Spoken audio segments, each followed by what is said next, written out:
Welcome students to the video module on Fraunhofer diffraction at double slits. In the previous video module, we learned about Fraunhofer diffraction at single slit. The same we are extending to the case of double slit also. So here consider two slits of width A separated by a distance B, which is illuminated by a light of wavelength lambda. A screen is kept at some distance from the slit plane, and a convex lens is used to focus light onto the screen. Now here, the pattern formed on the screen comprises of two separate contributions. One is the interference pattern due to double slit, and another one is two diffraction patterns, one due to each slit. So total contribution will affect on the screen, and at the center point on the screen there will be a bright pattern due to the constructive interference formation. Now we can deal the two contributions, one is due to interference and other one due to diffraction, separately. First, let us you can see a picture here on here you can see two slits are illuminated and the secondary wavelets are emanating from there. They interfere and form an interference pattern, and at the same time single slit diffraction also forms there. So in the case of a double slit in the diffraction pattern, you can see a central maximum. Within that you can see equally spaced interference maxima also. So the contribution from interference due to double slit and also diffraction due to single slit, both the single slit will be there on the screen. Okay, now we can deal these two separately, interference maxima and minima formation. Okay, so for interference maxima, we all know about the condition for interference maximum, that is a plus b sine theta equal to n lambda.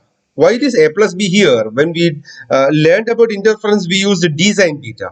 Here the d, the distance between the slit, is total distance taken as a plus b. A is the slit width and b is the separation between the two slits. So the distance is taken as a plus b. Therefore, the path reference is a plus b sine theta.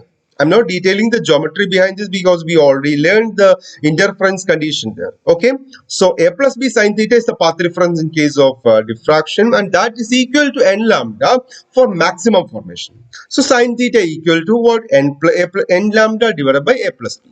In the same way, for interference minimum formation, path reference a plus b sine theta equal to n plus half lambda, or sine theta equal to n plus half lambda divided by a plus b. Now, what will be the separation between, or angular separation between, two consecutive minima or two consecutive maximum? You find the difference between any two consecutive sine thetas, like sine theta 2 minus sine theta 1. That will give an answer lambda divided by a plus b. You can see that the angular separation between two maxima or two minima is inversely proportional to a plus b. Okay. Now, the contribution from diffraction or diffraction maxima and minima formation, this also we learned. So in this case, you have to consider the contribution from single slits. So the secondary wavelets emanating from a single slit gives a contribution on the screen.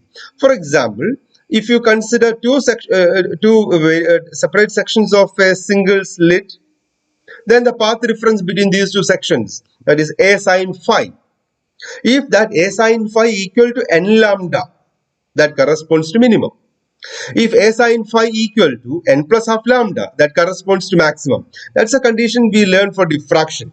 Okay, so if a sine phi equal to 1 lambda, then the contribution from that slit can be of divided into two sections, each giving a contribution which are out of phase or out of path by lambda by 2 and lambda by 2, so they nullify their effect. That gives to a minimum intensity at that point. Okay, so we are applying the conditions for maximum and minimum in case of diffraction also here. Now the pattern formed due to double slit diffraction is as shown in the figure. The first one is single slit diffraction pattern, but the next one is a double slit diffraction pattern. Okay, Single slit diffraction pattern consists of a central bright maximum with a secondary maximum and minimum on either side. But double slit diffraction pattern consists of equally spaced interference maxima and minima within the central maximum. And in double slit diffraction pattern, the intensity of central maximum is almost 4 times than that of a single slit diffraction pattern. Now, another thing is that in the case of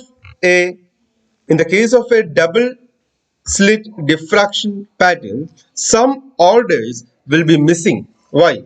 Because at a spot, if at any position interference maximum occur and if at the same position diffraction minimum occur, then that order will be missing. So a position with interference maxima equal to diffraction minima, that order will be missing. So how can we calculate the missing order in this case? We can write a plus, the condition for interference maximum is a plus b sine theta equal to n lambda.